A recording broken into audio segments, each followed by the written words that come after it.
estás aquí por ti, e para atopar esa compañeira, que che parece si recordamos un pouco a xente quen é Manolo, de onde ven, vale? Imos aí, a saber quen é Manolo. Porque Manolo, inda que vive en Culleredo, ti naceches en Bazar, que iso é un lugar de Santa Comba. E fálanos, además, de que fostes o maior de 3 irmáns. Como foi esa infancia túa? Erades unha familia humilde? Eu a infancia, pois, como a de todos os nenos por ali adiante, que éramos uns cuantos, amigos, ou já vizinhos, tampouco non tinha moito con que xogar, cousas que facíamos nós, argallábamos cousas e facíamos entre nós. Ben, pasábamoslo ben. Teus pais eran labradores, Manolo? Labradores, sim. Tanto os dos outros como os meus. Íbamos algunha vez a Santa Comba, ao mellor... A mí falta, non sei, unha chaqueta ou estos outros zapatos non me van. Bueno, pois aquela... Eu tiña os zapatos. A veces levaba os meus, ou a miña chaqueta, ou esas cousas. Ou unha cosa que me pudera para ele. Ele se vai a min. Había que ir herdando a roupa uns aos outros. Mira, e de que vivían teus pais? Onde vivían? Sí, de que vivían? Supoño que... Da labranza. Da labranza. Da labranza. Nós tiñamos vacas, tiñamos 2 ou 3 ovellas, había galiñas, había porcos, había todo. O que fame nunca se pasou. Supoño que vendían o leite, os ovos... Os ovos se vendían, os polos, cando había moitos, se non vendían. Claro. Os conexos sí que non se vendían porque eran meus. Aqueles comías na casa. Pero dis, acabas de dicilo, que fame non pasastes. Non, fame non se pasou, nunca. Chucherías, como por aí nas ciudades, claro, aí non había. Tampouco había tanto para poder comprar. Pero sí que lembras aquela nata. Esa sí, a nata sí que foi unha vez, eu máis un tío, un irmán do meu pai, que xa non vive tampouco. Entón, que pasou? Facía esa manteija daquela nata que se lle quitaba por riba o leite. E o leite que callaba, quedaba fora. E tiñan ali non eso, xa a revolta para poder facer a manteja, e o máis papámoslle toda. E tivemos que salir correndo. Era a túa lambetada que tiñas daquela? Vai a lambetada. Claro. Bueno, xa nos estás contando que, claro, familia humilde, como a outras moitas persoas daquela época, tiñas que axudarlle a teus pais moito. E nada, pois o resto... Sobre todo, escoita, sobre todo co que lle axudabas, creo eu, era cas vacas, non?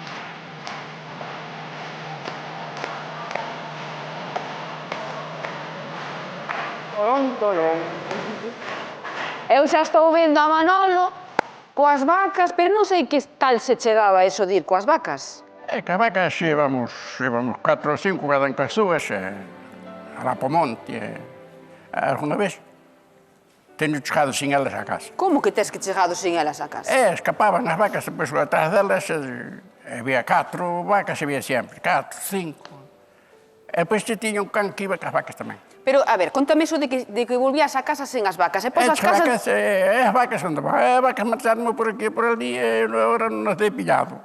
Eu era pequeno tamén. Cantos anos terías? 9 anos.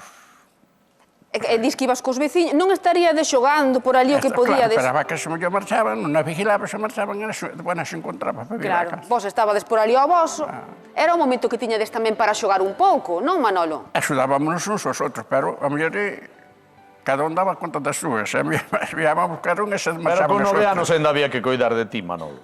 Con 9 anos case había que coidar de ti. Había que cuidar.